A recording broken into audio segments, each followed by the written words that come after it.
धन्यवाद यीशु, परमेश्वर भला है। हम उसके लिए आभारी हैं जो यीशु ने किया है।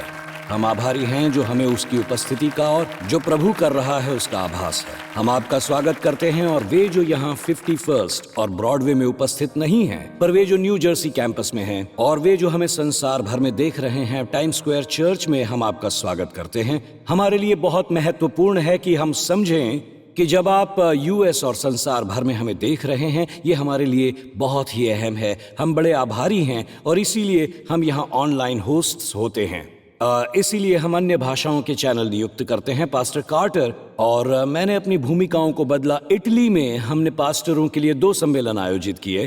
तो पिछले सप्ताह नेपल्स में 600 पास्टर उपस्थित थे और फिलहाल पास्टर कार्टर मिलान में हैं।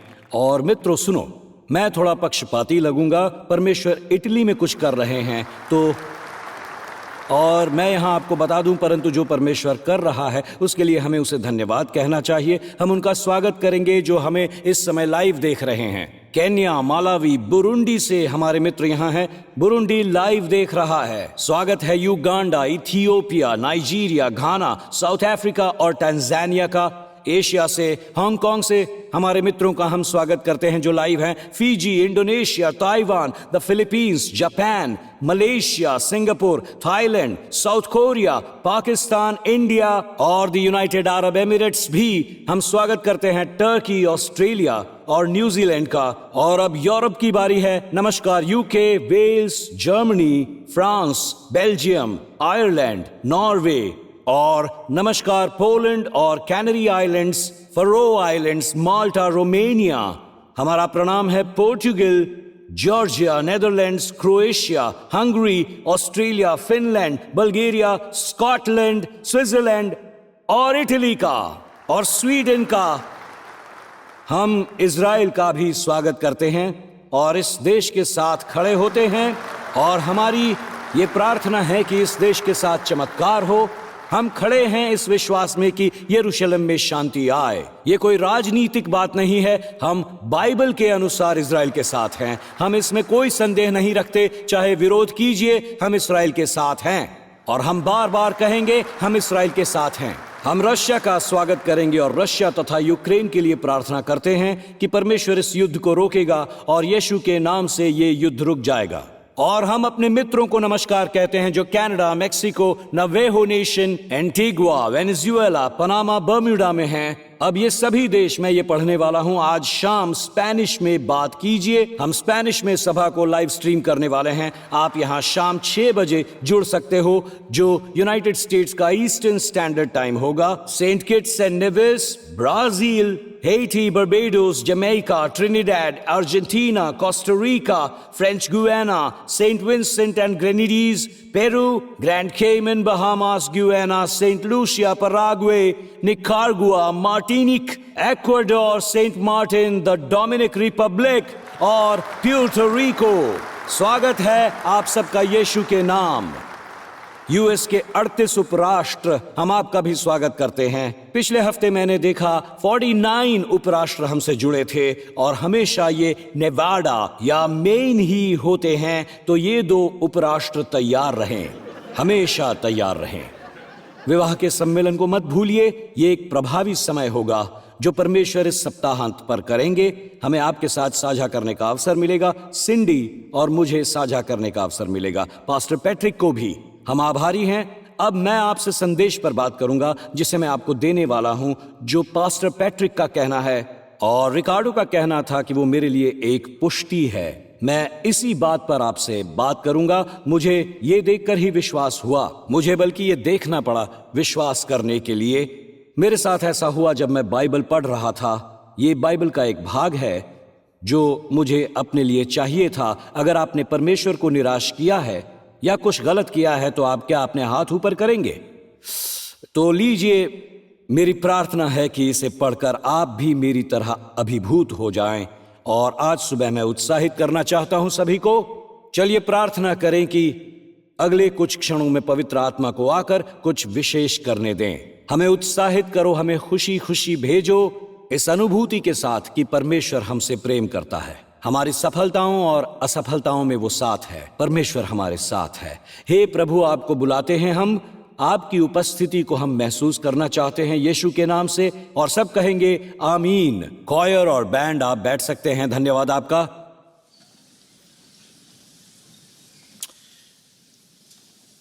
कुछ वर्ष पहले मैं मिनिस्ट्री को छोड़ते छोड़ते रह गया था, या कुछ समय के लिए ही। और जब मैं एफ ट्रेन पर एक अनपेक्षित यात्रा के बीच, जो एक लाइन है उनके लिए जो न्यूयॉर्क से परिचित नहीं है और उनके पास सबवे उपलब्ध नहीं है, मैं एफ लाइन ट्रेन में यात्रा कर रहा था और एफ लाइन पर मुझसे परमेश्वर ने मुलाकात की। मैं अनुग्रह में अंधा हो गया था। क्या मुहावरा है। मैं तो बस परमेश्वर के अनुग्रह से अंधा हो गया था। और एफ ट्रेन में मैनहट्टन जाते हुए जब नदी पार कर रहा था, और उस दिन एफ ट्रेन में मैं अपने आंसू रोक नहीं पाया जब हम रॉकफेलर के स्टॉप पर पहुंच रहे थे। मैं अपने जीवन के निचले स्तर पर था। शायद मेरी मिनिस्ट्री के सबसे निचले स्तर पर था। मैं वहां था। मैं कई संघर्षों, कई कठिनाइयों का सामना कर चुका था। जब हम ऐसे गीत गाते हैं, हर एक पहाड़, हर एक घाटी, उनका कोई अर्थ होता है। कितने ये जानते हैं जब हम उनसे गुजर चुके होते हैं। तो जब हम वो गाते हैं, समझ सकते हैं कि मेरे विचार उन घाटियों पर जाते हैं। मेरे मन और दिमाग में कचरा भरा हुआ है। मैं पाप में नहीं था, पर अच्छे स्थान पर भी नहीं था। मैं मिनिस्ट्री छोड़ना चाहता था और मैं भावनात्मक रूप से टूट रहा था। मेरी आत्मा में कुछ हो रहा था। और उस ट्रेन पर पता नहीं मैं वो एक किताब क्यों पढ़ रहा था। शायद उसका शीर्षक मेरे मन और हृदय को आकर्षित कर रहा था, जिसका शीर्षक था the furious love of God, अर्थात परमेश्वर का बेहद प्यार करना। और पता नहीं किसी कारण मुझे परमेश्वर के प्रेम की जरूरत नहीं थी, मुझे परमेश्वर के बेहद प्यार की जरूरत थी। और मैंने ये शब्द पढ़े जब मैं सबसे बुरी स्थिति में था। मेरे विचार में पूरी मिनिस्ट्री में भावनात्मक रूप से सबसे बुरी स्थिति में। और पता नहीं इसका अर्थ आप समझ भी पाएंगे या नहीं, पर मैं चाहता हूं आप इन शब्दों को पढ़ें जिन्होंने उस दिन मेरा मन पूरी तरह से प्रभावित कर दिया। जिसके बाद मैंने दरवाजे में एक दरार को देखना शुरू कर दिया। मुझे फिर से सूरज की रोशनी दिखने लगी और मैं एफ ट्रेन में था, नदी पार कर रहा था। तो वे ये रहे, यदि यीशु आज रात आपके साथ भोजन करते होते, आप जो हैं और आप जो नहीं हैं उसकी पूरी जानकारी रखते हुए, अगर वो आपके जीवन की कथा को सामने रख देते, बिल्कुल एक खुली किताब की तरह, उन छिपे हुए उद्देश्यों और उन अंधेरी इच्छाओं के बावजूद, और आगे उसने लिखा है, तब भी उनकी उपस्थिति में दुखी होना असंभव होगा। और उस क्षण मैं सोचने लगा, परमेश्वर, इसका कोई अर्थ नहीं निकलता। मुझे कैसे खुशी मिलेगी जब आप मेरी हर गुप्त बात को जानते होंगे। लेकिन यही तो यीशु को अद्भुत बनाता है। और मैं उस ट्रेन स्टेशन पर ही आंसू बहाने लगा। ये विचार कि यीशु मेरे साथ खाने की मेज पर बैठे हैं और वो मेरी गुप्त बातों को जानते हैं, और उसकी उपस्थिति में मेरे दुखी होने की असंभावना, हालांकि वो मुझे पूरी तरह से जानता है, ये मेरे लिए बहुत था। पता नहीं मुझे ये शब्द सुनने थे कि वो सब जानता है, वो मेरे बारे में सब कुछ जानता है। और सबसे आश्चर्यजनक बात यह है कि मैं खाने की मेज पर नहीं था, मैं एफ ट्रेन में था। यीशु का एफ ट्रेन पर होना कोई अर्थ नहीं रखता। यीशु का आपको और मुझे और हमारे हर एक दुष्ट और बुरे विचारों को जानना, जी हां, हर एक बुरा और दुष्ट विचार, और तब भी प्रचंडता से हमें वो प्रेम करना, उसे अद्भुत बनाता है। और इसी बात से मैं तब अभिभूत हो गया था। और आगे वो कहने लगा, मैं जैसा हूं परमेश्वर उसी हाल में मुझसे प्रेम नहीं करता, बल्कि वो मुझे जैसा हूं वैसा जानता भी है। इसी कारण मुझे ये भाग बहुत अच्छा लगा। उसके सामने आने के लिए मुझे आध्यात्मिक सौंदर्य प्रसाधनों को लगाकर आने की जरूरत नहीं। आप जैसे हैं वैसे ही उसके सामने आ सकते हैं। इस विचार ने मुझे आजाद कर दिया, क्योंकि मुझे लगा था कि यीशु मेरे भले रूप को पसंद करता है। और तब कुछ ऐसा हुआ, क्योंकि मुझे एहसास हुआ कि परमेश्वर का प्यार मूल्य नहीं चाहता, वो मूल्य का सर्जन करता है।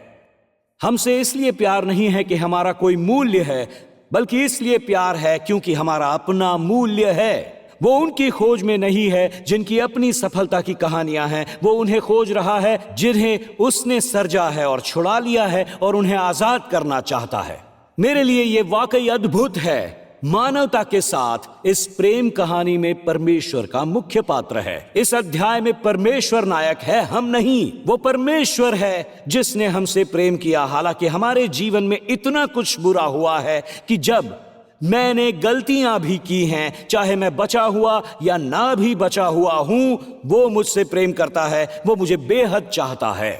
मैं एक ऐसे व्यक्ति के बारे में पढ़ रहा था जो शहर से बाहर मध्य पश्चिम के कुछ ग्रामीण इलाके की सड़क पर कार में जा रहा था और वहां उसने एक खुले खेत में टूटा फूटा एक खलिहान देखा और अचानक वो अपने में ही मुस्कुराने लगा, क्योंकि उस खलिहान की एक दीवार पर कुछ लिखा था और ये एक झोपड़ी जैसा लगता था। किसी युवा ने बड़े अक्षरों में वहां कुछ लिखा हुआ था और वो शब्द ये थे, मुझे तुमसे प्यार है कैथी, उस गिरे पड़े हुए खलिहान पर। कुछ समय बाद ये व्यक्ति वहीं से लौटा इस अपेक्षा से कि वो उसी प्यार के संदेश को फिर से पढ़ेगा। उसने बताया, मेरी निराशा के साथ और उसे बड़ा आश्चर्य हुआ देखकर, न केवल वो संदेश वहां नहीं था पर खलिहान भी नहीं था। लगता था जैसे कैथी ने उसे आग लगा दी हो। पर उसने कहा कि वो फिर से मुस्कुराया, क्योंकि उस जले हुए खलिहान की राख के पास सड़क की निशानी के पीछे लिखा हुआ था, और ध्यान से सुनिए, मैं अब भी तुमसे प्यार करता हूं कैथी। ये सोचकर मुझे हंसी आ गई और मैंने खुद से कहा, ये परमेश्वर है। जबकि मेरा जीवन राख बन चुका है, वो तब भी कहता है, मैं अब भी तुमसे प्यार करता हूं, मैं आज भी हूं। अगर बाइबल में कोई भाग है कि दाऊद ने खलिहान को जला दिया था और परमेश्वर उस निशानी के पीछे अपने प्यार को प्रकट करता है, तो ये है भजन संहिता 73, जो दाऊद की एफ ट्रेन है। ये है परमेश्वर का निशान के पीछे, जिसे आपने देखा है, जिसे मैंने भी देखा और जिसे मैं नहीं देखता तो विश्वास भी नहीं करता, शायद कभी नहीं करता। तो सुनिए जो दाऊद कहता है उसकी एफ ट्रेन की यात्रा में। वो भजन संहिता 73 में कहता है, सचमुच इस्राएल के लिए वो एक समूह की बात कर रहा है। मैं ये निश्चित करना चाहता हूं कि आप यहां एक अंतर देखें शुद्ध मन वालों के लिए। ये देखिए, परमेश्वर इस्राएल के लिए भला है जो देखने में पूरी तरह से व्यवस्थित पाए जाते हैं। अब अगला वचन सुनिए, मेरे डग तो एफ ट्रेन की यात्रा, मेरे डग तो उखाड़ना चाहते थे, मेरे डग फिसलने ही पर थे। ये ऐसा है जैसे दाऊद हर एक गहरे मन वाले से कह रहा है, पर मैं मन से खरा नहीं हूं, मैं लड़खड़ाता हूं, ठोकर खाता हूं। और दाऊद 25 वर्षों तक राजा बना रहा। यहां थोड़ी बहुत सी ट्रेन की यात्रा की बात हो रही है। मैं पढ़कर सुना देता हूं। स्टेशन पर दाऊद के पहुंचने से पहले ये उस ट्रेन की यात्रा है। मैं पढ़ देता हूं, इन शब्दों को सुनिए। दाऊद के लिए ट्रेन की यात्रा ऐसी रही और उसके मन में यह चल रहा था कि मैं लड़खड़ाता हूं, ठोकर खाता हूं। इन शब्दों को मैं आपके लिए पढ़ता हूं क्योंकि यहां ट्रेन की यात्रा की बात हो रही है। और ध्यान से सुनिएगा क्योंकि यहां दाऊद पहुंचता है रॉकरफेलर ड्राइव से पहले। सुनिए, मैं आपको यह कहानी अब सुनाने वाला हूं और इन शब्दों को सुनिए। ये दाऊद के लिए ट्रेन की यात्रा कुछ ऐसी रही और उसके मन में यही चल रहा था, क्योंकि जब मैं दुष्टों को कुशल देखता था तब उन घमंडियों के विषय डाह करता था, क्योंकि उनकी मृत्यु में वेदनाएं नहीं होती परंतु उनका बल अटूट रहता है। उनको दूसरे मनुष्यों की नाई कष्ट नहीं होता और मनुष्यों के समान उन पर विपत्ति नहीं पड़ती। इस कारण अहंकार उनके गले का हार बना है, उनका ओढ़ना उपद्रव है, ये हंसी योग्य है। उनकी आंखें चर्बी से झलकती हैं, उनकी भावनाएं उमड़ती हैं। वे ठट्ठा मारते हैं और दुष्टता से अंधेरे की बात बोलते हैं। वे डींग मारते हैं, वे मानो स्वर्ग में बैठे हुए बोलते हैं और वे पृथ्वी में बोलते फिरते हैं। तो भी उसकी प्रजा इधर लौट आएगी और उनको भरे हुए प्याले का जल मिलेगा।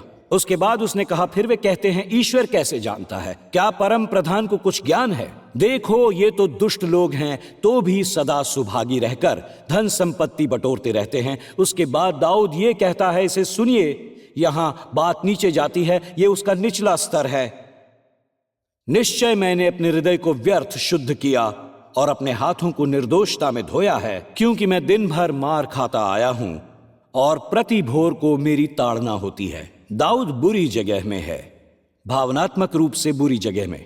यदि कहें तो दाऊद के मन में बिना अर्थ मिले सवाल हैं और वो अपने मसीही जीवन से क्रोधित है। और हमें यहां अंतिम झलकी मिलती है कि उसके मन में क्या चल रहा है। और मित्रों, उसके बाद मैं आपको ये पढ़कर सुनाऊंगा। मुझे विश्वास नहीं होता अगर मैंने इसे अपनी आंखों से नहीं देखा होता। दाऊद कहता है, मैं बताता हूं मेरे अंदर क्या चल रहा है। मैं आपको बताऊंगा जब हम नदी से गुजर रहे हैं तब क्या हो रहा है, मेरे अंदर क्या चल रहा है। दाऊद भावुक है। इन वचनों को सुनिए जरा। मेरा मन तो चिड़चिड़ा हो गया, मेरा अंतःकरण छिद हो गया था, मैं बिल्कुल बौखला गया था। मैं तो पशु सरीखा था और समझता न था। मैं तेरे संग रहकर भी पशु बन गया था। इन शब्दों को सुनिए, मैं ना समझ पशु सरीखा था। ये चल रहा था दाऊद के भीतर, चिड़चिड़ा छिदा हुआ। और आगे वो कहता है, ना समझ अज्ञानी पशु सरीखा। यही हो रहा था उसके दिल में। और अब टाइम स्क्वायर चर्च, वे जो भारत भर और दुनिया भर से हमें देख रहे हैं, अगर आपने बताया होता इसके बाद क्या आने वाला है, मुझे इसे देखे बिना विश्वास नहीं होता। मैं प्लेन में बैठकर पढ़ते हुए ये सोच रहा था, मेरे लिए ये कोई मायने ही नहीं रखता। मैं इसे पढ़कर कुछ ऐसा जोड़ूंगा क्योंकि मुझे रुकना पड़ा, क्योंकि अब आगे जो लिखा है उसे आप देखेंगे। जैसा कि मैं अब भी तुमसे प्यार करता हूं कैथी। हालांकि आपने देखा कि उसने खेत को जला डाला था। और आप देखेंगे परमेश्वर हमें कभी भी नहीं त्यागता। आप देखते रहेंगे परमेश्वर का बेहद प्यार। और ये सुनिए, मैं फिर से पढ़ूंगा। मेरा मन तो चिड़चिड़ा हो गया, मेरा अंतःकरण छिद गया था। उसने कहा मैं ना समझ था, पशु सरीखा था, मैं तेरे संग रहकर भी पशु बन गया था। तेरे संग रहकर भी। और अब मित्रों, ये लीजिए वो सफेद निशान, मैं तेरे संग रहकर भी पशु बन गया था, तो भी मैं निरंतर तेरे संग ही था। मैं निरंतर तेरे संग हूं, मैं हमेशा तेरे संग ही था। ओके, क्या आपने नहीं सुना या आप भी मेरी तरह चकित रह गए? क्योंकि मैं सोच रहा हूं इसे यहां नहीं होना चाहिए था। मैं पशु समान हूं। और दाऊद ने कहा, तो भी मैं निरंतर तेरे संग ही था। आखिर ये कैसे हो सकता है? तूने मेरे दाहिने हाथ को पकड़ रखा। तू सम्मति देता हुआ मेरी अगुवाई करेगा और तब मेरी महिमा करके मुझको अपने पास रखेगा। उससे वो अभिभूत हुआ। स्वर्ग में मेरा कौन है? और तेरे संग रहते हुए मैं पृथ्वी पर और कुछ नहीं चाहता। मेरे हृदय और मन दोनों हार गए हैं, परंतु परमेश्वर सर्वदा के लिए मेरा भाग और मेरे हृदय की चट्टान बना है। सब कहिए हालेलुया।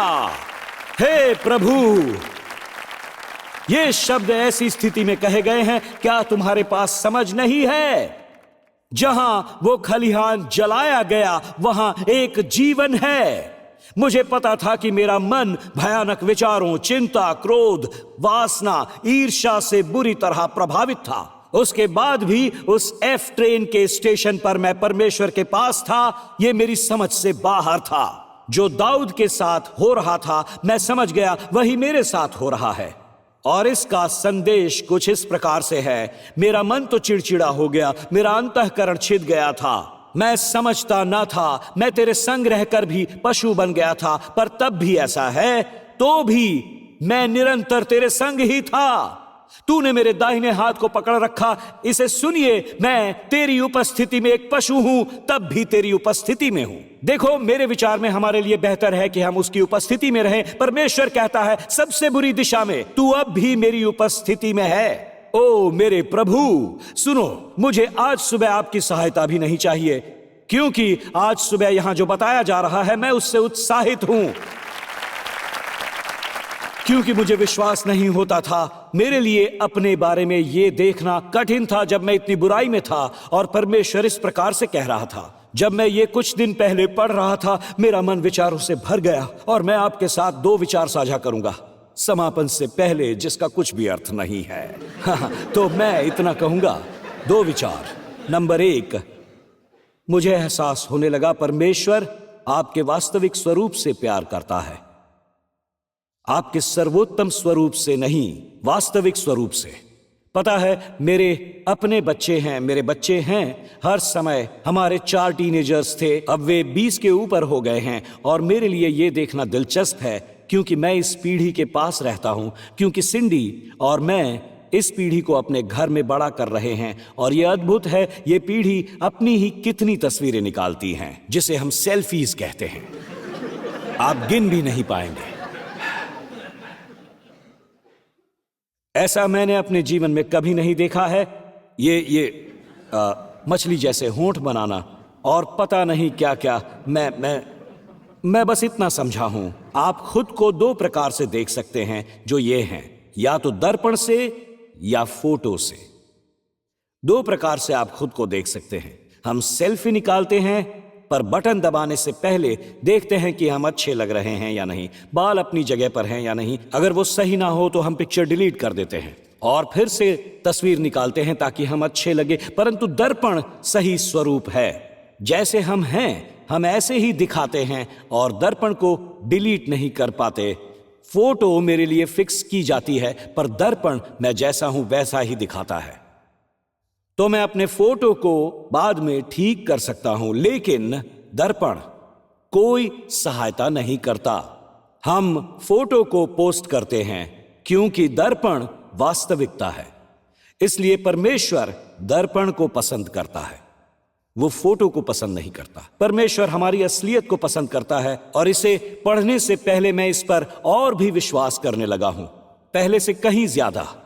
मैं उनके लिए अधिक विश्वास कर रहा हूं जो मसीह में आ रहे हैं, अपने से अधिक उन लोगों के लिए। शनिवार की सुबह को मैं यहां आकर आपकी कुर्सियों के लिए प्रार्थना करता हूं, और भवन के लिए प्रार्थना करता हूं, कॉयर के लिए प्रार्थना करता हूं, बस इस जगह के लिए प्रार्थना करता हूं। उसके बाद मैं शनिवार की शाम को दूसरी बार आकर भवन के चारों ओर प्रार्थना करता हूं, और जो प्रभावी गीत आज हमने गाया है, मैं लहू की याचना करता हूं। आमीन। इस भवन के एक एक दरवाजे पर जाकर यीशु के लहू की मैं याचना करता हूं, और मैं वहां जाता हूं जहां से बच्चे अंदर आते हैं और कहता हूं, मैं इस स्थान पर यीशु के लहू की याचना करता हूं कि कोई भी दुष्ट शक्ति यहां से अंदर ना आ सके। फिर आप जहां से अंदर आते हैं, मैं उस प्रवेश द्वार पर जाता हूं, और बगल वाले दरवाजों पर भी, जहां से वरिष्ठ और कॉयर भी अंदर आते हैं, और फिर यीशु के लहू की याचना के लिए कहता हूं, हे परमेश्वर, हर एक दुष्ट शक्ति को बाहर रख और अपने दूतों को यहां खड़ा कर। कहां पर? 51st और 8th पर अपने महादूतों को खड़ा कर दे। 51st एंड ब्रॉडवे तथा 52nd एंड ब्रॉडवे पर उन्हें चारों दिशा में खड़ा कर, ताकि कोई भी दुष्टता हमारे आसपास ना आ सके। ये प्रार्थना मैं हर शनिवार शाम को करता हूँ। इस सभा के बाद मैं घर पैदल जा रहा था, और चलते हुए मैं एक प्रकार से प्रार्थना के आचरण में था। मैं घर जा रहा था और मेरे आगे 3 युवा थे, और मैं नहीं जानता मेरे शराबियों से और अपशब्द बोलने वालों से क्या संबंध है। मेरे सामने थे वो और चिल्ला रहे थे। कॉलेज के छात्र थे और वो चिल्ला रहे थे, गाली गलौज कर रहे थे, गाली गाली गाली, और हे गाली गाली गाली, वो गलिया रहे थे। मैं उनके पीछे था और इतना ही कह रहा था, और फिर मैंने देखा उनमें से एक पीछे मुड़ा, और मैंने सोचा फिर से शुरू हो गया। ये मैं हूं। वो नशे में धुत गालियां देते बच्चे थे, और वो कहने लगा, आप मेरे दोस्तों के बारे में क्या सोचते हैं? मैंने कहा, सुनिए, मुझे नहीं लगता कि मैं उलझना चाहता था। शनिवार की शाम थी और मैं ऐसी किसी बहस में नहीं पड़ना चाहता था। मैंने कहा, सुनो, मैं तुम्हारी भलाई चाहता हूं बच्चों। मैं उन्हें गुस्सा नहीं दिलाना चाहता था, तो मैंने कहा, मैं तुम्हारी भलाई चाहता हूं बच्चों। और शायद मैंने कहा, मैं प्रार्थना कर रहा हूं कि तुम सब ठीक से रहो, प्रार्थना। वो सब रुक गए। तीनों शराब में धुत थे, और हम वहां बैठ गए, और मैं जो मैं नहीं चाहता था, उन तीनों नशे में चूर लोगों के साथ। आप कौन हो? मैंने कहा, मैं पास्टर हूं। ओ, आप पास्टर हो? मैं चर्च जाया करता था। और मैंने कहा, ठीक है, अब सब यहां पर बैठ जाओ, और हम सब एक साथ। यकीन मानिए, वो बहुत बुरी हालत में थे, और हम सब। और मैंने कहा, परमेश्वर कुछ तो करो, हम यहाँ सड़क के किनारे प्रार्थना करेंगे। उन्होंने कहा, हाँ। वैसे उन्होंने हाँ तो नहीं कहा था, कुछ और शब्द कहे थे। और हम वहां बैठे, सब ने एक दूसरे पर हाथ रखे थे। हम वहां बैठे थे और कहा, हे परमेश्वर कुछ तो करो। और वो युवा कह रहा था, हम चर्च जाते थे, मैं एक ऑल्टर बॉय था। और मैंने कहा, तुम चर्च आने लगोगे? पता नहीं वो आज यहाँ है या नहीं, पर क्या तुम चर्च आओगे? और मैं विश्वास कर रहा था कि उस स्थिति में भी परमेश्वर उनसे प्यार करता है। परमेश्वर का बेहद प्यार, परमेश्वर उनसे प्यार करता है। 2 दिन पहले मैं टैक्सी में जा रहा था घर, और एक व्यक्ति को मैं नहीं जानता था, पता नहीं वो कौन था। मुझे एक निशानी सी दिखी कि इससे बात करो, और फिर हमने बातचीत शुरू की। और मुझे नहीं पता, शायद इसलिए कि मैं मुस्कुराता हूं और कोई मुस्कुराता नहीं है, और वो मुझसे बात करने लगा। तो मैंने उससे पूछा, आप चर्च जाते हैं? उसने कहा, मैं लंबे समय से चर्च नहीं गया, मैं चर्च में ही बड़ा हुआ हूं, तो चलो यहीं प्रार्थना करते हैं। मैंने कहा, यहां रुको, प्रार्थना करेंगे हम। परमेश्वर एलेहांद्रो को दोबारा चर्च में ले आओ। कुछ विशेष करके मेरी माँ ने मुझे पेंटिकॉस्टर बनाया था। परमेश्वर इसे पवित्र आत्मा का स्पर्श दो। मैं इन लोगों के लिए विश्वास करता हूं, क्योंकि मुझे लगता है ये परमेश्वर का बेहद प्यार है। इन सभी ने खलिहानों को जला दिया था, सभी ने, वो 3 कॉलेज के लड़कों ने भी, उन्होंने खलिहानों को जला दिया था। अब इन बच्चों के पास कोई खलिहान नहीं बचा है, परंतु परमेश्वर आज भी लिख रहा है, मैं अब भी तुमसे प्यार करता हूं। हम उत्सव मनाते हैं, हम नहीं बचे हुओं के लिए जो बुरी स्थिति और भयंकर पापों में हैं, अनुग्रह का उत्सव मनाते हैं। इसमें कोई संदेह नहीं है, पर मैं चाहता हूं कि आप थोड़ी देर मुझे सुने। मेरे मन में कोई सवाल नहीं है। तो जब मैं न्यूयॉर्क के किसी टैक्सी ड्राइवर से, ये कॉलेज के 3 शराबी छात्रों से मिलता हूं, मेरे मन में कोई संदेह नहीं है कि उनके जीवन पर मैं घोषित कर सकता हूं, परमेश्वर के लिए कुछ भी कठिन नहीं है। मेरे मन में कोई संदेह नहीं है कि परमेश्वर उन युवाओं को और एलेहांड्रो को छू सकता है। मेरी समस्या आती है मेरे विश्वासी मसीही बनने के बाद। पता नहीं मैं अपने व्यक्तित्व को लेकर ऐसा विश्वास कर सकता हूं, मेरे दर्पण का स्वरूप को लेकर, जैसा मैं न बचे हुओं के लिए करता हूं। जब मैं दर्पण में देखता हूं, मैं सोचता हूं परमेश्वर को शर्म और निराशा महसूस होती होगी। देखो, मैं विश्वास करता हूं कि परमेश्वर हमें हमारी सबसे बुरी से बुरी स्थिति में भी प्यार करते हैं। कभी मुझे लगता है कि हम विश्वासियों पर हमारे पाप और असफलता के लिए परमेश्वर क्रोधित होता है, और कभी कभी मैं खलिहानों को जलाने वालों के आगे हार जाता हूं। पर किसी भांति मेरी असफलता के चलते मुझे वैसा विश्वास नहीं होता, और मैं ये लिख रहा था। मैंने कहा, मैं हानि के बदले उद्धार को एक सुखद लेन देन के रूप में देखता हूं, और कभी कभी परमेश्वर के संतानों के लिए क्षमा को एक कठिन सौदे के रूप में देखता हूं। और यहां से जैसा तू है, मैं उसी रूप में तुझसे प्यार करता हूं, पर आता हूं जो बचे नहीं हैं उनके लिए, और किसी भांति मैं बचे हुओं के लिए परमेश्वर को कहते सुनता हूं, तुम बेहतर जानते हो, इसे दोबारा मत होने देना। मेरे विचार से मसीही होकर मैं अनुग्रह और दया का विस्तार खो देता हूं, और कभी कभी मेरे लिए जो उसके बेटे या बेटी होने का अधिकार है, लगता है जैसे ये परमेश्वर की अनिच्छा से है। मैं सीख रहा हूं कि विपरीत ही सत्य है, कि दाऊद का व्यवहार पशु जैसा था। वो कह रहा है, तेरी उपस्थिति में मैं बिना समझ का पशु हूं, परंतु तब भी मैं तेरी उपस्थिति में हूं। परमेश्वर को उसकी उपस्थिति में मूर्ख अज्ञानी स्वीकार हैं। मुझे ये समझ में भी नहीं आता, क्योंकि मेरी मानसिकता इसे स्वीकार करेगी या मैं चाहता हूं आप देखें, क्योंकि जिसने मुझे मुक्ति दिलाई और मुक्ति दिलाने लगा, वो था उसका उद्देश्य, उद्धार पाप हुए और उद्धार न पाए हुए लोगों के बीच अनुग्रह के अंतर को देखना। अब रोमियो अध्याय 5 और वचन 10 से आगे के अद्भुत शब्दों को सुनिए। परमेश्वर, ठीक है, ये पहला भाग ये बच्चों के लिए है, ये है कॉलेज के छात्र, ये है टैक्सी ड्राइवर, इसे सुनिए, वो एलेहांद्रो टैक्सी ड्राइवर। परंतु सुनिए, परमेश्वर हम पर अपने प्रेम की भलाई इस रीत से प्रकट करता है कि जब हम पापी ही थे, ये क्या है, तभी मसीह हमारे लिए मरा। जैसे वो कहता है उन 3 शराबी कॉलेज के छात्रों के लिए जो पीछे पलट गए थे, प्योर्टोरिको का एलेहांड्रो, परमेश्वर कहता है, मैं उन्हें प्यार दर्शा रहा हूं। मैं सोचता हूं तू दर्शाता है, तू प्रेम करता है परमेश्वर। उड़ाओ पुत्र घर वापस आया। अचानक ये शब्द उभर आए जिसे वो दोबारा कहने लगा। उसके बाद है वचन 9 जो कहता है, वे थे 8 वचन और वचन 9 में हूं। जबकि अब वो बिना समझ वाले पशु से बात करता है, अब वो अज्ञानी व्यक्ति से बात कर रहा है, जबकि हम अब उसके लहू के कारण, अब वो विश्वासी से बात करता है, धर्मी ठहरे तो उसके द्वारा क्रोध से क्यों न बचेंगे। सोचिए जरा, उसके द्वारा क्रोध से, और ये आता है क्योंकि बैरी होने की दशा में तो उसके पुत्र की मृत्यु के द्वारा हमारा मेल परमेश्वर के साथ हुआ। और आगे आता है, फिर मेल हो जाने पर उसके जीवन के कारण हम उद्धार क्यों न पाएंगे? वो कह रहा था ये चर्च, ये बात मेरे लिए सामने आई, क्यों न पाएंगे? वचन 10 ने मुझे अंदर से हिला दिया, क्योंकि वो कह रहा था कि यदि ऐसा मैं पापियों के लिए कर सकता हूं तो कितना और मैं मेरे प्रियों और नए सिरे से जन्म लेने वालों के लिए क्यों न करूंगा? कितना अधिक मुझ जैसे बिना समझ के पशु समान व्यक्ति के लिए जो एफ ट्रेन में है। भजन संहिता 73 में दाऊद कहता है, मैं दुष्टों का कुशल देखता था, मैं समझ नहीं पाता मैं अपने आप को क्यों शुद्ध रखने का प्रयास करता हूं। और परमेश्वर कहता है, मैं तुझे इसी स्थिति में प्यार करता हूं। इस बात ने मुझे हिलाकर रख दिया। और अंत में जब मैं सबसे बुरी दशा में होता हूं, परमेश्वर सबसे उत्तम हालत में होता है, तब मैं समझा, जब मैं सबसे बुरी दशा में होता हूं और मेरे दिमाग पर आक्रमण होता है, तब मित्रों मैं बताता हूं ये कहां होता है। जहां मेरे दिमाग पर आक्रमण होता है, सबसे बड़ा आक्रमण जो मेरे दिमाग पर होता है और मेरे मन पर भी वहीं के वहीं उसका प्रभाव होता है।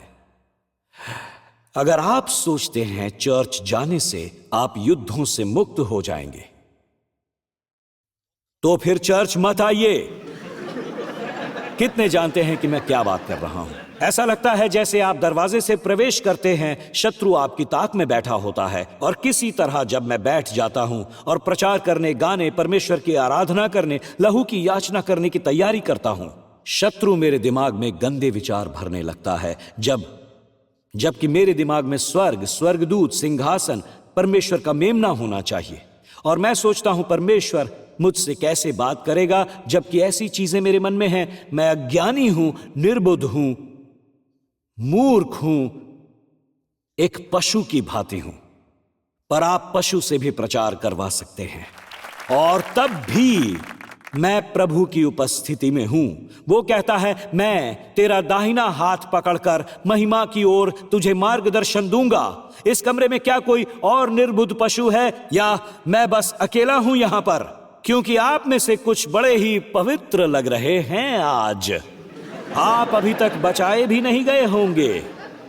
मैं परमेश्वर की संतानों से बात कर रहा हूं, जिन्हें और अधिक चाहिए, ताकि मैं आपका हाथ पकड़कर इसमें से आपको निकाल सकूं। चाहे जब मैं ऐसा नहीं करना चाहता, वो तो काम करता है। चाहे ऐसा मैं नहीं करना चाहता, वो तो काम करता है। बस परमेश्वर ही ऐसा कर सकता है। कुछ सप्ताह पहले जब मैं युद्ध में था, ये मेरी रणभूमि है और मैं लड़ रहा हूं। पास्टर कार्टर, हमारे महानिरीक्षक, ने पिछली सप्ताह सुलेमान के बारे में एक जबरदस्त संदेश दिया। मैं वो सुन रहा था और आराधना भी सुन रहा था। कुछ सप्ताह पहले की यह बात है।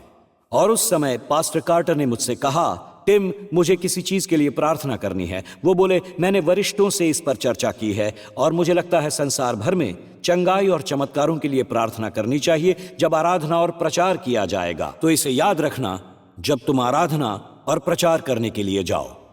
उन्होंने कहा कि चिन्ह और आश्चर्यजनक होंगे जब यह किया जाएगा। उसके बाद उनके ये शब्द थे, मुझे ये संकेत लगता है कि यही समय है जब द्वार खुल जाएंगे। इसमें मैं अपने भी शब्दों को जोड़ रहा हूं, तो यहां से शुरू हुआ। उन्होंने कहा, जब ये चिन्ह और ज्यादा आश्चर्यजनक होने लगेंगे, तब 5 वर्षों में 1 अरब आत्माएं मसीह को ग्रहण करेंगी। उन्होंने कहा, जब ऐसा होगा आप ये होता देखेंगे, और हम इतना ही करेंगे, हम पीछे बैठे रहेंगे, सर नीचे रखेंगे और यीशु मसीह को महिमा पाने देंगे, बस इतना ही। और ऐसा था कि जब तक मैं नहीं देखूंगा विश्वास नहीं करूंगा। ऐसा हुआ जब मैं विदेश से लौट कर आया और मैं अपनी मेज को देख रहा था जब उन्होंने मुझसे ये कहा था, और तब एक चिट्ठी आई जिसे मैंने देखा, और जब मैं ये पढ़ रहा था, मैं इसके कुछ भाग पढ़कर सुना देता हूं। एमी, इसे मेरे सामने रखना, मैं ये पढ़ना चाहूंगा। ये चिट्ठी किसी ने ऑनलाइन पर भेजी थी। प्रिय पास्टर टिम, परमेश्वर की स्तुति हो। हमेशा की तरह मैं TSC ऑनलाइन पर आराधना कर रहा था, जैसा पेंसिल्वेनिया से हर रविवार को करता हूं। आपने अपना प्रचार शुरू किया सभा को खड़े होने को कहकर, और मैं खड़ा भी हो गया।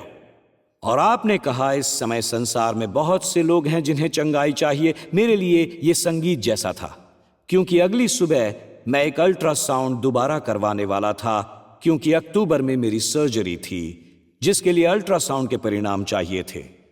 जब आपने प्रार्थना की, आपने हमें निर्देश दिए कि अपनी चंगाई को ग्रहण करो, जो मैंने किया। और आगे उसने लिखा है, मैं समझ गई, मैं चंगी हो गई उसी समय। तो सोमवार की सुबह मैं अस्पताल गई, 100 मील कार चलाकर।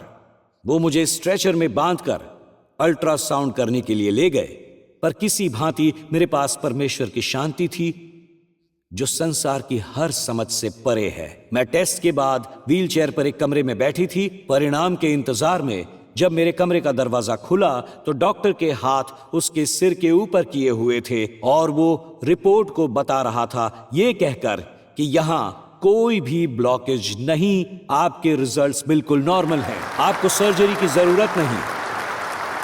मित्रों, उसने कहा, मैंने डॉक्टर को डरा दिया होगा क्योंकि मैं चिल्ला रही थी। ये एक चमत्कार है। मैं 100 मील कार चलाकर परमेश्वर की भलाई के गीत गाते हुए, खुशी मनाते हुए घर लौटी और बिल गेयर को सुनते हुए। उसने ये लिखा है, मैं भी ऐसा करता हूं। उसने अंत में लिखा है, मैं बिल गेयर को सुनते हुए घर लौटी। और अंत में उसने क्या लिखा है, मैं ये आपको पढ़कर सुनाता हूं क्योंकि ये सुनने की आपको जरूरत थी। उसने लिखा है, ताकि आप जान सके पास्टर टिम मेरे लिए है, सुनिए, आपके संदेश बहुत लंबे नहीं होते हैं बल्कि वो बहुत सही होते हैं। यहां ये लिखा है, उसने ये कहा है, मैं आपको बताना चाहता था, ये एक चमत्कार है। सच में ये भी एक चमत्कार है। और मैं बस यही सोचता था, हे परमेश्वर, तू इस मूर्ख पशु को उपयुक्त कर रहा है जो पागलपन के विचारों से लड़ रहा है। मैं यहां अंत हूं। हम प्रार्थना करते हैं, चलिए, पता है क्यों? क्योंकि हमारी सबसे बुरी स्थिति में भी परमेश्वर अपनी सर्वोत्तम स्थिति में होता है। परमेश्वर अपनी सर्वोत्तम स्थिति में होता है। मेरे साथ खड़े हो जाइए। हे, क्या हम इतना कर सकते हैं? क्या हम परमेश्वर को धन्यवाद कह सकते हैं? और क्या दोबारा चंगाई के लिए प्रार्थना कर सकते हैं? क्या हम अभी ये करेंगे? कितनों को शरीर की चंगाई चाहिए? अगर आप संसार भर से देख रहे हैं, सुनिए, मुझे फिलीपींस, ब्राजील, कोलंबिया, हर जगह इनकी जरूरत महसूस हो रही है। आप जहां कहीं भी हो, हाथ ऊपर करो, कहो, धन्यवाद प्रभु जो तूने मेरी बहन को चंगा किया। अब चंगाई इस जगह पर आए, चंगाई सारे जग में आए, यीशु के नाम से चंगाई। हे परमेश्वर, हम बस इतना चाहते हैं, तुझे महिमा मिले। हम तेरी उपस्थिति में निर्बुद्ध पशु हैं। मैं अज्ञानी और नासमझ हूं। मैं आगे बैठा हुआ, युद्ध से थका हुआ हूं, युद्ध में पिटा हुआ, पर तब भी तेरी उपस्थिति में हूं। तब भी मैं तेरी उपस्थिति में हूं। मैं हमेशा तेरी उपस्थिति में हूं परमेश्वर, और इसके लिए तेरा धन्यवाद। चंगाई कैंसर से, चंगाई डायबिटीज से, उन्हें चंगा कर जिन्हें इसकी जरूरत है। चंगाई जिगर में, चंगाई फेफड़ों में, चंगाई चाहिए। अभी के अभी उनके लिए चंगाई आए यीशु के नाम से। आप इतना ही कहें, यीशु के नाम से। बस इतना ही कहना है, यीशु के नाम से। अब थोड़ी देर के लिए अपने हाथ नीचे कीजिए और मैं अपने विचारों को साझा करके समाप्त करूंगा, क्योंकि मुझे ये लगा, क्योंकि मैं वैसा था, क्योंकि मैं ये सोचता था, मैं उन विचारों को कैसे बोलूं जो मेरे मन में हैं। मैं यहां कैसे खड़ा रहूंगा? और भजन संहिता 73 मेरा क्षण है। तब भी तू मेरे साथ है। और संदेश इस प्रकार से है, तेरी उपस्थिति में मैं एक निर्बुद्ध पशु हूं, तब भी मैं तेरी उपस्थिति में तो हूं। तेरी उपस्थिति में एक निर्बुद्ध पशु की तरह, पर तेरी उपस्थिति में वो भेदभाव नहीं करता। वो ये नहीं कहता, आराधक मेरी उपस्थिति में है जो पवित्र है। क्या कोई मेरी तरह निर्बुद्ध पशु है यहां पर? मेरी तरह अज्ञानी, ना समझ? हमारा अधिकतर कॉयर ऐसा है। ये अच्छी बात है, बढ़िया। तब भी वो हमारे साथ है, हम उनके साथ हैं। जिस जीवन में विस्मय आदि बोधक चिन्ह होने चाहिए थे, वो कभी कभी प्रश्न चिन्हों में बदल जाते हैं। मुझे इस भाग को पढ़ना ही है और इसी भाग ने मुझे आशीषित किया है।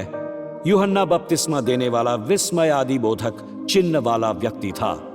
उसकी मिनिस्ट्री का परिचय दिया जाता है, जैसा हम में से अधिक के शुरुआती जीवन में होता है। क्या आपको ये वचन याद है? मैं चाहता हूं आप इसे देखें। ये मेरी बाइबल से कट पेस्ट किए गए हैं। और देखिए यहां विराम चिन्हों को, व्याकरण, अंतिम विराम चिन्ह। यूहन्ना पहली बार यीशु को देखता है। दूसरे दिन उसने यीशु को अपनी ओर आते देखा और ये कहा, देखो ये परमेश्वर का मेमना है जो जगत के क्या, और मेरी बाइबल में, आपकी बाइबल में एक विस्मय आदि बोधक चिन्ह है, क्योंकि वो चिल्लाता है। कुछ वचनों बाद, वचन 35 है, दूसरे दिन फिर यूहन्ना और उसके चेलों से 2 जन खड़े हुए थे और उसने यीशु को देखकर क्या कहा? क्या कहा उसने?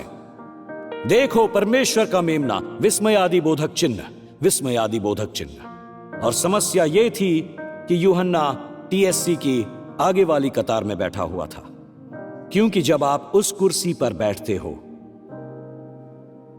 तब ऐसा होता है। यूहन्ना ने बंदी गृह में, और ये वचन है मत्ती 11, मसीह के कामों का सुसमाचार सुनकर अपने चेलों को उससे ये पूछने भेजा, ये परमेश्वर का मेमना है? नहीं नहीं नहीं नहीं नहीं। इस वचन को देखिए, देखिए कि क्या आने वाला तू ही है या हम दूसरे की बाट जो हैं? क्या आपने देखा जो विस्मय आदि बोधक चिन्ह के साथ क्या हुआ? पता है मैंने जीवन में विस्मय आदि बोधक चिन्ह से क्या सीखा है? एक प्रश्न चिन्ह से विस्मय आदि बोधक चिन्ह तक क्या है? और मेरे विचार में प्रश्न चिन्ह पेट में मुक्का है तो ऐसा कुछ होता है। इस प्रकार विस्मय आदि बोधक चिन्ह प्रश्न चिन्ह बन जाते हैं। पेट में एक मुक्का, चोट पहुंचती है। भजन संहिता 73, पेट में एक मुक्का है, जबरदस्त मुक्का। जितने भी इस्राएल में हैं जो मां के कह रहे हैं उनके लिए वहां होंगे पेट में मुक्का। पर मैंने दुष्टों को देखा है। और अचानक यूहन्ना के लिए 2 वाक्यांश सब कुछ बदल देते हैं। इसे फिर से स्क्रीन पर दिखाइए। वचन 1, मत्ती 11:1। ये कुछ शब्द इस वचन का पूरा स्वरूप बदल देते हैं जो यहां पर हैं। ये शब्द जिसने इस वचन को ही बदल दिया, क्या है वो शब्द? यूहन्ना ने बंदी गृह में, ये कुछ शब्द हैं। ये 2 शब्द पेट में मुक्का है। इस पर थोड़ा विचार कीजिए। ये शब्द पूरा दृष्टिकोण बदल देते हैं। विस्मय आदि बोधक चिन्ह चले गए, प्रश्न आ गए, जीवन बदल गया। 2 वर्ष पहले वो परमेश्वर का मेमना था, यूहन्ना बंदी गृह में। अब क्या तू ही वो आने वाला है? और अब वहां ऐसे लोग हैं जो भजन संहिता 73 के निर्बुद्ध, पशु, अज्ञान और नासमझ हैं। क्या मैं आपसे यह कह सकता हूं? क्योंकि आप बंदी गृह में हैं, ये कुछ और बात होगी।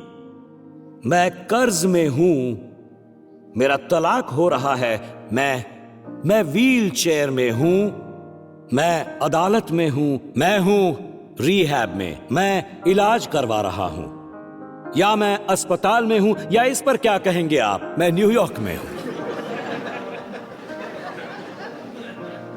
उससे भी बुरा, मैं टाइम स्क्वायर चर्च में हूं और मैं फ्रंट रो में बैठा हूं। बूम! और वो आ गया। और ये भाग मुझे विचलित कर देता है। ये वो भाग है जो मैं मूर्ख हूं, अज्ञानी हूं, पशु हूं, तब भी तू मेरे साथ है। तू मेरा हाथ थामकर मुझे महिमा में ले चलता है। स्वर्ग में तेरे सिवा मेरा और कौन है? पृथ्वी पर कौन है? क्या मैं ये कह सकता हूं? जब तक मैं नहीं देख लेता, विश्वास नहीं करता। ये रहा यूहन्ना। अब कोई विस्मय आदि बोधक चिन्ह नहीं रहे, ये एक प्रश्न चिन्ह है। यूहन्ना, हमें ये मिल गया। ये यूहन्ना है। क्या तू वही है जिसकी प्रतिज्ञा करते हैं? क्या आमीन बता दूं यीशु ने उसकी उस निर्बुद्ध स्थिति में क्या कहा? मैं सोच रहा हूं इसे वहां नहीं होना चाहिए था। जब तक मैं नहीं देख लेता, विश्वास नहीं करता। तो यीशु ने यूहन्ना के बारे में यह कहा जब उन्होंने आकर यीशु से सवाल किया। उसने वो प्रश्न किया कि क्या तू आने वाला है वही है, या हम दूसरे की बाट जो हैं? और तब यीशु ने कहा, मैं चाहता हूं तुम यूहन्ना से कहो। और आगे वो कहता है, मैं चाहता हूं तुम यूहन्ना के बारे में ये याद रखो। अब ये यीशु है। इस प्रश्न के बाद यूहन्ना की बारी है। ये वही है जिसके विषय में लिखा है। ये यीशु अपने चेलों को बता रहा है कि देख, मैं अपने दूत को तेरे आगे भेजता हूं, जो तेरे आगे तेरा मार्ग तैयार करेगा। उससे बड़ा कोई नहीं। अरे थोड़ा सा रुकते हैं। ये बाइबल में नहीं हो सकता। ये कहता है यूहन्ना से बड़ा कोई और नहीं है। मैं सोचता हूं तुझे ये यूहन्ना 1 में कहना चाहिए था। तुम विस्मय आदि बोधक चिन्ह से कहते हो यूहन्ना, प्रश्न चिन्ह से नहीं यूहन्ना। जब तक तुम परमेश्वर के बेहद प्यार के बारे में नहीं जानते, जो कहता है तुम्हारे प्रश्न के क्षणों में भी वो कहता है हालांकि तुम बदल गए, परमेश्वर कहता है मैं नहीं बदला, जिसका ये अर्थ है क्या आप इसके लिए तैयार हैं? यदि हम अविश्वासी भी हों तब भी वो विश्वास योग्य बना रहता है, क्योंकि वो आप अपना इनकार नहीं कर सकता। Hallelujah, hallelujah. जब मैं पशु बनता हूं वो सुंदर होता है, जब मैं चिड़चिड़ा हूं वो प्यार कर रहा है, जब मैं नासमझ हूं वो संवेदनशील है, जब मैं अज्ञानी हूं वो सर्वभूत है। और उस प्रचंड स्तर पर वो कहता है मैं अपने बारे में ये समझा कि मुझे यीशु का गहरा प्यार मिला, जबकि मैंने इसे पाने के या इसके योग्य बनने के लिए कुछ भी नहीं किया, उसके बावजूद मुझे उसका गहरा प्यार मिला। इसीलिए मैं उसे विश्वास योग्य कहता हूं, इसीलिए मैं इसे विश्वास योग्य कहता हूं, इसीलिए मैं ऐसा कहता हूं वो विश्वास योग्य है। कोई इनकार नहीं कर सकता वो ऐसा है। आप कहिए वो विश्वास योग्य है, और ऐसा है क्योंकि वो आप अपना इनकार नहीं कर सकता।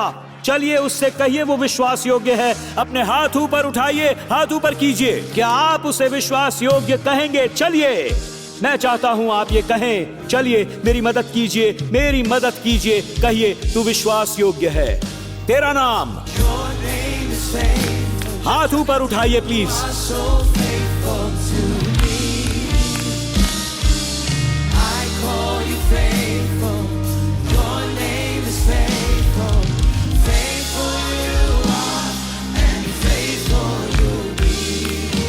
मैं चाहता हूं आप दोबारा गाएं, दोबारा इसे गाएं। वो विश्वास योग्य है। चलो चर्च हम गाएंगे, तू विश्वास योग्य है, तू विश्वास योग्य है।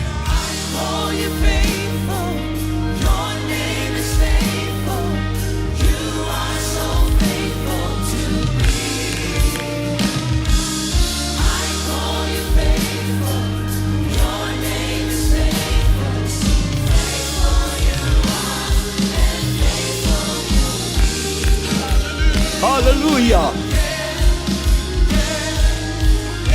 मुझे उसे अद्भुत कहना है, मुझे उसे अद्भुत कहना है।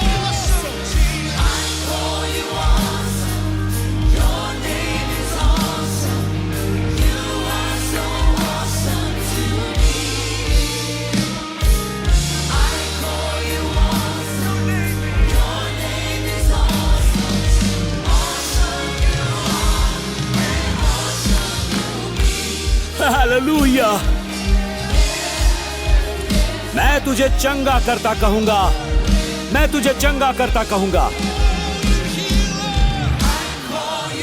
गो चर्च,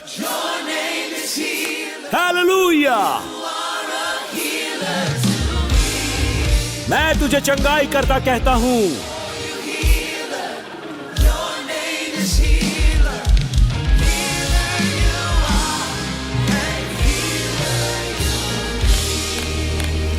हालेलुया।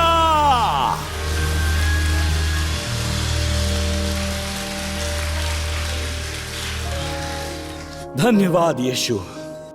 क्या आप आगे आकर आभार व्यक्त करेंगे क्योंकि वो अद्भुत है? आइए आगे आइए। वो चंगाई करता है। आगे आइए, मुंह खोलकर उसके महिमा में कहिए मेरे प्रति विश्वास योग्य होने के लिए धन्यवाद। चलिए चलिए, ऐसा करने से डरिए मत। आज चर्च आपकी प्रशंसा करता है। कहिए कहिए मैं तुझे विश्वास योग्य कहता हूं परमेश्वर। चलिए जोर से कहिए, कहिए आप आभार। चुप रहकर आभार व्यक्त मत कीजिए, आभार व्यक्त कीजिए बोलकर। बोलिए तू विश्वास योग्य है, मैं तुझे विश्वास योग्य कहता हूं।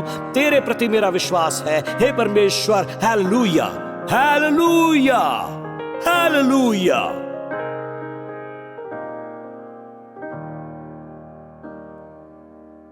जब मेरा मन चिड़चिड़ा हुआ, मुझे भेदा गया, मैं बिना समझ और बिना ज्ञान का था। तेरे आगे मैं एक पशु के समान था, पर तब भी मैं तेरे साथ हूं। जब मैं बुरा होता हूं, परमेश्वर उत्तम हो जाता है। और आप में से कुछ के लिए ऐसा हुआ है आप में से कुछ उस और अधिक को भूल चुके हैं। वो बेटियां जो यहां हैं, मसीह की बेटियां, आप भूल गई हैं कि वो आपसे प्यार करता है। और अब तो और भी, जो आप मुक्त और निर्दोष ठहरी हो, आप उसके बेटे हो, आप उसकी बेटी हो, परमेश्वर की संतान है हम सब। मेरी सहायता कर ताकि मैं सड़क पर रहने वालों से प्यार कर सकूं। वो ये जानते भी नहीं, मुझे प्यार करने की क्षमता दे। और कई बार परमेश्वर करता है। आपने ये देखा होगा एल्डर विकी। पर आप अपने बच्चों से कितना अधिक प्यार करते हैं, तो आप कहकर कितना और दे सकते हैं, मैं रुककर उस व्यक्ति की सहायता करूंगा, मैं उस व्यक्ति को दूंगा कितना। और ये हमारा बुरे से बुरा व्यक्तित्व है। और परमेश्वर कहता है, क्या मैं उससे कहीं अधिक नहीं हूं? क्या मैं आज ये कह सकता हूं? मुझे पता है 12:02 हो चुके हैं और वो कह रही है, मैं चाहती हूं तुम यहां आओ एल्डर विकी। ठीक है, मैं बुलाता हूं, कम हियर एल्डर विकी। धन्यवाद पास्टर, हमेशा सीखने के लिए। ठीक है, जहां तक मैं हूं, ये क्या कहता है, संदेश ज्यादा लंबे नहीं होते, जितने चाहिए उतने ही होते हैं। तो मैं चाहता हूं इसे आप लिख लें। क्या आप उन सब को जानना चाहते हैं? सब जान लीजिए, संदेश लंबे नहीं होते, मेरे संदेश लंबे नहीं होते। और आप शायद सोचते होंगे ये एक अज्ञानी पशु है। बिल्कुल, पर मैं तब भी यीशु के साथ हूं। यही तो अद्भुत बात है। हम आपसे एफ ट्रेन पर मिलेंगे, हम आपसे भजन संहिता 73 में मिलेंगे, जब हम सब उस विमान में साथ लौटेंगे। मैं ये पढ़ते हुए सोच रहा था, आप मुझसे विमान में मिले, बस ये पढ़कर समझने की वो अब भी मेरे साथ है। आप में से कुछ इसे लेकर संघर्ष कर रहे होंगे, क्योंकि ऐसा ही होता है। हम भूल जाते हैं वो यहां हमारे साथ हैं। मुझे इतना ही कहना है, मुझे ये कहना है कि मैं इन शब्दों को पढ़कर सुनाऊंगा। आप में से कुछ अपने आप को प्रभु से दूर पाते हैं, और प्रार्थना में मैं ये कहना चाहता हूं, आप में से कुछ जब संदेश दिया जा रहा था, आप टेक्स्ट कर रहे थे, वो जो आपको किसी दूसरे को टेक्स्ट नहीं करना चाहिए, जैसे एक जवान स्त्री या जवान पुरुष। और परमेश्वर कहता है, बंद करो ये टेक्स्ट करना। आप सोचने लगते हैं, मैं दूर और दूर हो रहा हूं, और परमेश्वर कह रहा है, पर मैं पास और पास आ रहा हूं। और आप टेक्स्ट करके खलिहान को जला रहे हैं। परमेश्वर एक और संदेश लिख रहा है, मैं अब भी तुमसे प्यार करता हूं कैथी। आप में से कुछ ये कर रहे हैं, कुछ अपने फोन को हटा रहे हैं, ये सोचकर, हे प्रभु, गंभीरता से मुझे ये कहना पड़ रहा है, और आप टेक्स्ट कर रहे हैं। आपको यहां खड़ा करके कहने, उसे कोई परवाह नहीं है, परमेश्वर परवाह नहीं करता। आज वो आपके लिए लिख रहा है कि वो आपसे कितना प्यार करता है। मैं नहीं जानता आज हम यहां से कहां जाएंगे, बस ये कि उसे धन्यवाद कहेंगे हमारे साथ रहने के लिए। मैं नहीं जानता, पर महसूस करता हूं, कम से कम इन सभाओं में, शायद अगली सभा में हम ऑल्टर कॉल रखेंगे। और ये समय की कमी से नहीं, क्योंकि ऐसी कोई कमी है ही नहीं। मैं ये चिट्ठी लिख रहा हूं, आप जानते हैं, चिट्ठी में लिखा है। तो आप जानते हैं क्या होता है। मैं सोचता हूं इसी समय आपको उससे धन्यवाद कहकर इतना कहना है, मुझे पता है तू मेरे साथ है। क्या आप ये कहेंगे? क्या आप उससे कहेंगे, तू अब भी मेरे साथ है? और क्या कि परमेश्वर, मैं निर्बुद्ध पशु यहां हूं, परमेश्वर, मैं बिना समझ बिना ज्ञान वाला, मुझे टेक्स्ट नहीं भेजना चाहिए था, पर किसी भांति तू यही है, मुझे तेरा एहसास हो रहा है। अभी के अभी उसकी उपस्थिति को आने दो। वो विश्वास योग्य है जब हम अविश्वास योग्य हैं। और परमेश्वर कह रहा है, हां, पर तू मेरा बेटा है, मेरी बेटी है, प्रश्न चिन्हों के साथ। परमेश्वर, क्या तू यहां पर है? क्या तू अब भी मुझसे प्यार करता है? हे परमेश्वर, क्या तू मुझे पिछली बार जो मैंने किया उसके लिए माफ करेगा? मेरे प्रश्न चिन्ह आ रहे हैं। ये आने वाला युद्ध है। पर तब भी मैं तुम्हारे साथ हूं। और ये कहता है, मैं तेरा हाथ पकड़कर तुझे महिमा में लेकर जाऊंगा। स्वर्ग में तेरे सिवा और कौन है मेरा? कोई भी नहीं। और इसीलिए तुझे छोड़कर यहां धरती पर मुझे किसी चीज की लालसा नहीं है। तो जाने से पहले क्या मैं ये कह सकता हूं जो विश्व भर में है? क्योंकि आप में से कुछ सोचते हैं आप परमेश्वर से दूर हो गए और आपको एहसास भी नहीं कि आप उससे जितना दूर हो जाते हो वो उतना ही आपके पास आता है। अगर आज आप यहां हैं और कहते हैं, पास्टर टिम, मुझे ये चाहिए, मुझे जीवन में यीशु चाहिए, चाहे मैंने अपने जीवन में जो भी किया उसके बावजूद मुझे बदलकर परमेश्वर बचा सकता है, मैं ये मानता हूं। मैं सचमुच ये मानता हूं। जैसे वो शराबी कॉलेज के लड़के थे, मैं मानता हूं। और किसी भांति आज आप चर्च गए होंगे, वो आपसे प्यार करता है। जो न्यू जर्सी में है, एनेक्सी बालकनी में है, सामने बैठे हैं, देश भर और विश्व भर से जो देख रहे हैं, वो आपसे प्यार करता है और आपको बदलना चाहता है। तो जाने से पहले अगर आप ऐसा सोचते हैं तो कहिए, मुझे अपने जीवन में यीशु चाहिए। अगर आप ऐसा कहते हैं, मुझे अपने जीवन में यीशु चाहिए, तो क्या आप अपने हाथ उठाकर ऐसा कह सकते हैं? वो देखो, उन्हें ऊपर रखो, वो हाथ ऊपर रखो। मेरे जीवन में उसकी जरूरत है। बालकनी, हाँ, पीछे, हाँ, मैं देख रहा हूँ। परमेश्वर का धन्यवाद। अपने हाथ उठाओ, हाथ हवा में ऊपर दिखने चाहिए, वहां पीछे, हाँ, हाथ ऊपर उठाकर कहिए, यीशु, मैंने तुझे अपने जीवन में ग्रहण किया है। मैं एक बुरी स्थिति में हूं, पर तू अब भी पूरी तरह मेरे साथ है। सब अच्छा लगता है ऊपर, पर अंदर से सब गड़बड़ है। पर मैं तुझे धन्यवाद कहता हूं यीशु, जब मैं विश्वास योग्य नहीं भी हूं, तू विश्वास योग्य है। आज मेरे जीवन में आ जा, सारे प्रश्न चिन्ह लेकर आज मुझे एक विस्मयादि बोधक चिन्ह बना दे। मैं बिना समझ वाला अज्ञानी निर्बुद्धि पशु ही सही, लेकिन तब भी तू मुझसे प्यार करता है। तू मेरे लिए मरा, मेरे लिए मृतकों में से जी उठा और अब मुझे ले जाने के लिए आ रहा है, यीशु के नाम से। और सब कहेंगे आमीन, आमीन, आमीन।